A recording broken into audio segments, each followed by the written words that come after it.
Mismong ang Malacanang itinuturing na mahalagang testigo si Janet Lim Napoles sa bilyong-bilyong pisong anomalya sa pork barrel. Pero bubusisiin pa ng Department of Justice kung pwede siyang gawing state witness. Pangamba naman ng mga taga-oposisyon kapag natuloy ito, baka mula lang sa kanilang hanay ang idiin ni Napoles. Balitang hatid ni Lia Manyalak del Castillo.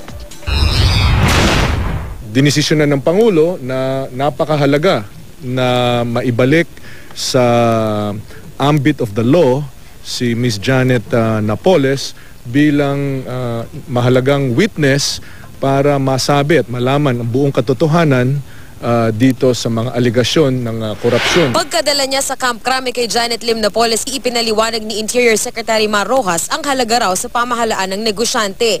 Tanong tuloy ng ilan, pagiging state witness kaya ang kanyang tinutukoy?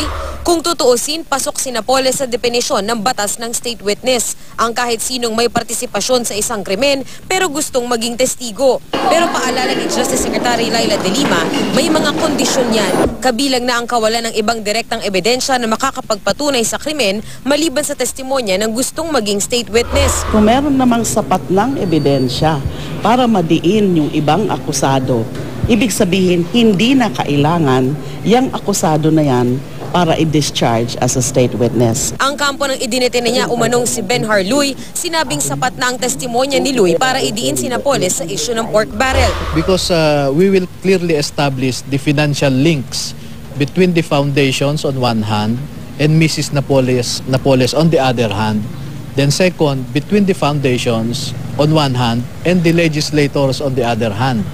And third, between Mrs. Napoles and the legislators.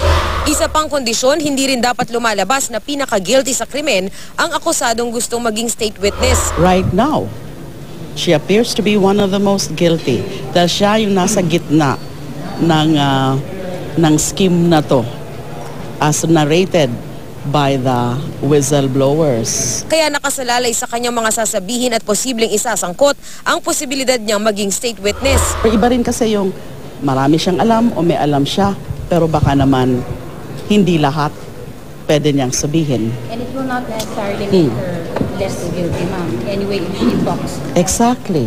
Kaya hindi madali. While we cannot rule out totally or discount the possibility of having her as a state witness. Ang pangamba ngayon ng tagapagsalita ng oposisyon, baka raw puro galing sa kanilang hanay ang ituro ni Napoles.